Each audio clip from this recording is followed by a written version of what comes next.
नमस्कार आप सभी को। स्वागत है आपका अपने YouTube चैनल में। आज हम बात करेंगे भगवान शिव माता पार्वती से बताते हैं इंसान गरीब क्यों होता है। एक बार माता पार्वती भगवान शिव से कहती है, हे प्राणनाथ, मनुष्य गरीब क्यों होता है, या फिर वह बहुत मेहनत करने के बाद भी, बहुत पैसा कमाने के बाद भी उनके घर में पैसे क्यों नहीं टिकते हैं। आखिर इसके क्या कारण है। तो भगवान शिव कहते हैं, हे देवी, वास्तुशास्त्र के हिसाब से वास्तु के कुछ नियम होते हैं जिसे मनुष्य को ध्यान रखना पड़ता है। तब माता पार्वती कहती हैं कि हे देवों के देव महादेव, मैं कुछ समझी नहीं, कृपया मुझे विस्तार से बताएं। तो भगवान शिव कहते हैं, हे देवी, आज मैं आपको वह 10 कारण बताऊंगा जिससे इंसान गरीब होता है।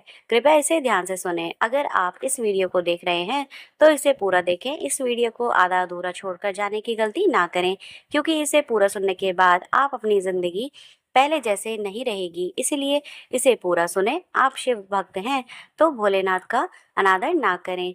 10 वास्तु दोष। वास्तुशास्त्र में दिशा और चीजों का सही जगह पर होने का बड़ा महत्व होता है। बहुत पैसा कमाने के बाद भी अगर आपके घर में धन दौलत की कमी है तो जरूर आप कोई ना कोई गलती कर रहे हैं। अगर अचानक आपके दिन बदलने लगे, अच्छे दिन बुरे दिनों में बदल जाएं, तो आप समझ जाएं। आपने कई बार लोगों को यह कहते सुना होगा कि घर में धन नहीं टिकता, बिना मतलब के खर्चे होते रहते हैं। वहीं घर में हमेशा तनाव भरा माहौल रहता है। ऐसे में लोग अक्सर खुद की किस्मत को दोष देते हैं, मगर वास्तु के अनुसार घर पर मौजूद कुछ चीजों से भी धन हानि व परेशानियों को न्योता देती है। अगर आपके साथ ऐसा होने लगे तो अपने ही घर में रखी चीजों पर ध्यान दें। घर में मौजूद हर चीज से सकारात्मक या नकारात्मक ऊर्जा निकलती है। ऐसे में इन घरों में रहने वाले लोगों पर इन ऊर्जा का असर निश्चित रूप से होता है। नकारात्मक ऊर्जा वाली कोई चीज घर में हो तो व्यक्ति को मानसिक, आर्थिक और शारीरिक तीनों तरह की परेशानियों का सामना करना पड़ेगा। ज्योतिष शास्त्र से लेकर वास्तुशास्त्र में सुख, समृद्धि और सकारात्मकता के लिए कई तरह के नियमों के बारे में विस्तार से बताया गया है। कई लोग वास्तु में बहुत विश्वास करते हैं और अपने घर का सारा सामान वास्तु के अनुसार ही रखते हैं, जिसका पालन करना बेहद ही जरूरी है। कई बार एक छोटी सी वस्तु से ही व्यक्ति का भाग्य रुका रह जाता है, या फिर उसको किसी प्रकार की विपत्ति का सामना करना पड़ सकता है। तो दोस्तों, आगे शिव जी कहते हैं कि याद रखें, निर्जीव वस्तु में अपनी एक ऊर्जा होती है। वास्तुशास्त्र में घर से जुड़ी कई चीजों के बारे में विस्तार से बताया गया है, जिसे अपनाने से घर में सुख, शांति, खुशियां और सकारात्मकता आती है। घर में मौजूद हर चीज से, हर प्रकार की वस्तु से सकारात्मक या नकारात्मक ऊर्जा निकलती है। दोस्तों, ऐसे में इन घरों में रहने वाले लोगों पर इन ऊर्जा का प्रभाव निश्चित रूप से होता है। नकारात्मक ऊर्जा वाली कोई चीज घर में हो तो व्यक्ति को मानसिक, आर्थिक और शारीरिक तीनों तरह की परेशानियां का सामना करना पड़ सकता है। आगे कहते हैं कि वास्तुशास्त्र के अनुसार घर में क्या रखना चाहिए और क्या नहीं, यह जानना जरूरी है। जो वस्तुएं घर में नहीं रखनी चाहिए, जिससे घर में नकारात्मक ऊर्जा बढ़ती है या नकारात्मक ऊर्जा का विकास होता है और जीवन दुखमय बन जाता है। पहले हम उन वस्तुओं के बारे में बताएंगे। दोस्तों, इनके बारे में आप नहीं जानते हैं, तो दोस्तों आइए आगे जानते हैं इन वस्तुओं के बारे में। नंबर 1, कोई भी देवी देवताओं की मूर्ति या चित्र, देवी देवताओं की फटी हुई और पुरानी तस्वीरें अथवा खंडित मूर्तियों से भी आर्थिक हानि होती है। अतः आपसे अनुरोध है, उन्हें किसी पवित्र नदी में प्रवाहित कर देने चाहिए। इसके अलावा देवी देवताओं के चित्रों से घर को नहीं सजाना चाहिए। कुछ लोग ढेर सारी मूर्तियां इकट्ठी कर लेते हैं जो कि वास्तु दोष निर्मित करते हैं। उनके चित्र या मूर्ति की संख्या और स्थान निश्चित होने चाहिए। इसके अलावा कुछ लोग आजकल भगवान के ऐसे चित्र लगा लेते हैं जो कि परंपरागत नहीं है, जैसे चिलम पीते शिवाजी या विकराल रूप के भैरव। अब आते हैं नंबर 2 पे। वास्तुशास्त्र के अनुसार अपने घर या ऑफिस में सांप, गधे, उल्लू, सुअर, बाज, चमगादड़, गिद्ध, कबूतर, कौवा जैसे पक्षियों और जानवरों की तस्वीरें कदापि ना लगाएं। यह आपके परिवेश में हिंसात्मक दृष्टिकोण को बढ़ावा देते हैं। गिफ्ट के तौर पर रुमाल, किसी से भी गिफ्ट के तौर पर रुमाल लेना या किसी को रुमाल यूज करना आपके लिए घाटे का सौदा हो सकता है। वास्तुशास्त्र में किसी से फ्री में रुमाल लेने के लिए मना किया गया है। ऐसा करने से आपका संबंधित व्यक्ति से झगड़ा हो सकता है और रिश्ते में खटास आ सकती है। नंबर 3, अगर आप पर्स रखने के शौकीन हैं तो जानिए वास्तु नियम। पर्स या तिजोरी में धार्मिक और पवित्र वस्तुएं रखें जिनसे सकारात्मक ऊर्जा का संचार होता है। वास्तुशास्त्र के अनुसार कभी भी फटा हुआ पर्स और टूटी हुई तिजोरी नहीं रखनी चाहिए। जेब में भी कभी भी फैले हुए पैसे ना रखें। अगला है नंबर 4, टूटी फूटी चीजें, टूटे फूटे बर्तन, दर्पण, इलेक्ट्रॉनिक सामान, तस्वीरें, दीपक, पलंग, घड़ी, झाड़ू, मग, फर्नीचर, चाहे कोई भी टूटे फूटे सामान हो, घर में नहीं रखने चाहिए। इससे घर में नकारात्मक ऊर्जा का निर्माण होता है और सकारात्मक ऊर्जा घर से निकल जाती है और व्यक्ति मानसिक परेशानियां झेलता है। घर में कोई भी टूटा हुआ सामान है तो उसे मरम्मत करवा लें, अन्यथा घर से बाहर फेंक दें। ऐसी वस्तुएं नकारात्मक ऊर्जा पैदा करती हैं।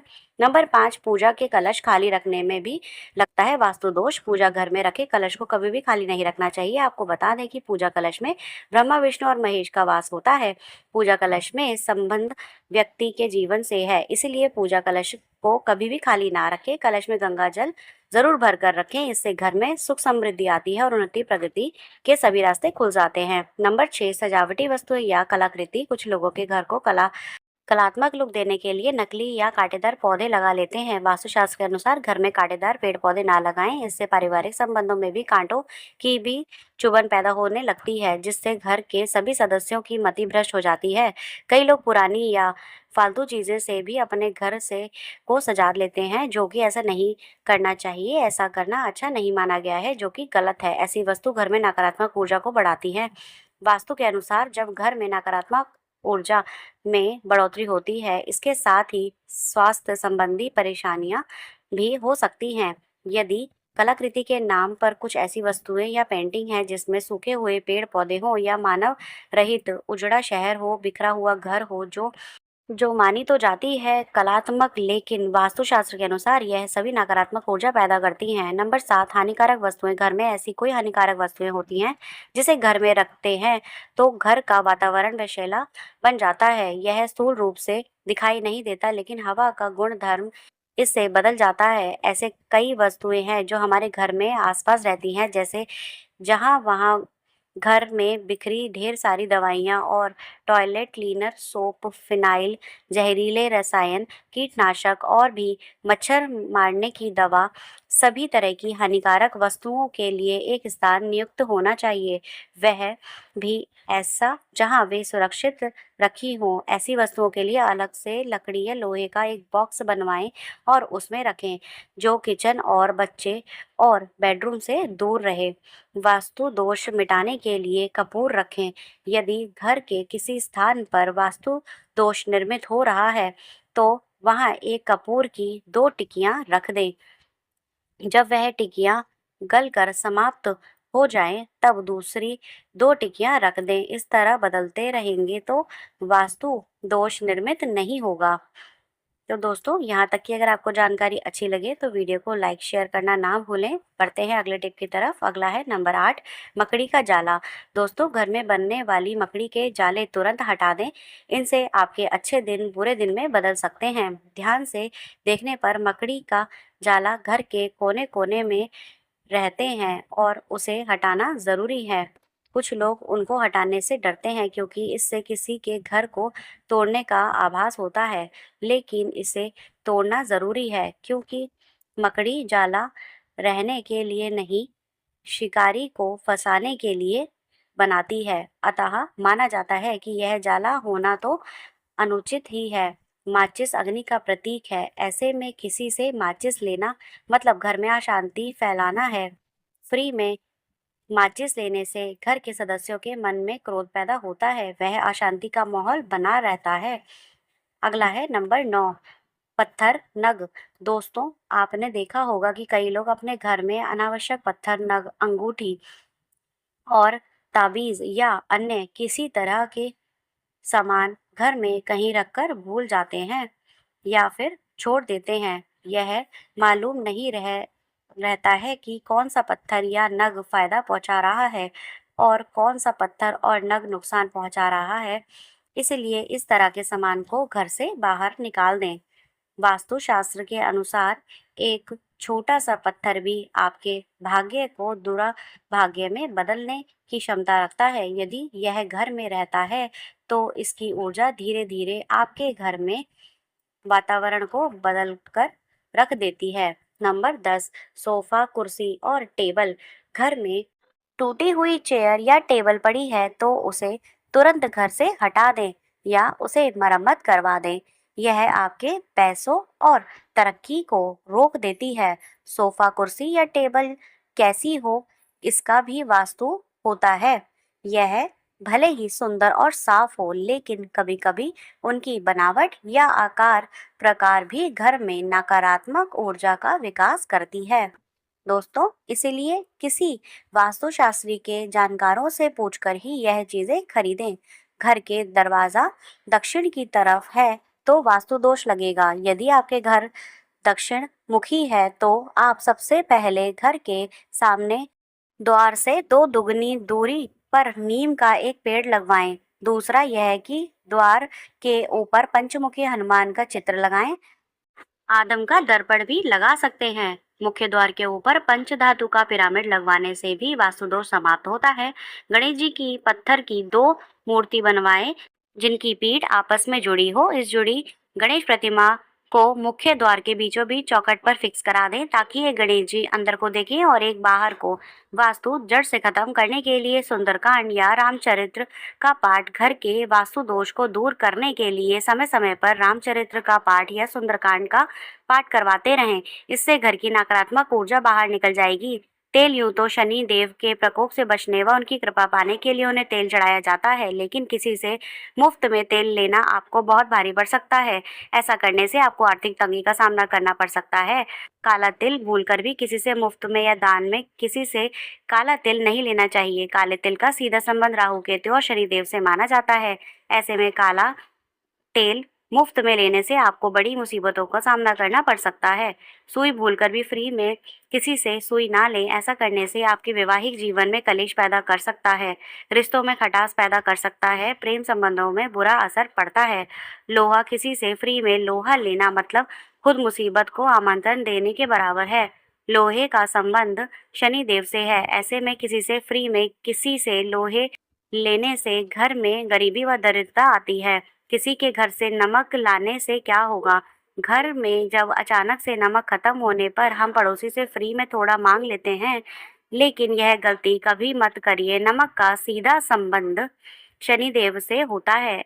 ऐसे में अगर आप किसी से मुफ्त में नमक लेते हैं तो आर्थिक तंगी आपको घेर लेगी, स्वास्थ्य पर बुरा असर पड़ेगा और आप पर कर्ज भी बढ़ता जाएगा। तो दोस्तों, आशा है आज की वीडियो आपको पसंद आई होगी। वीडियो पसंद आई हो तो वीडियो को लाइक करें और अपने फैमिली फ्रेंड में ज़रूर शेयर करें।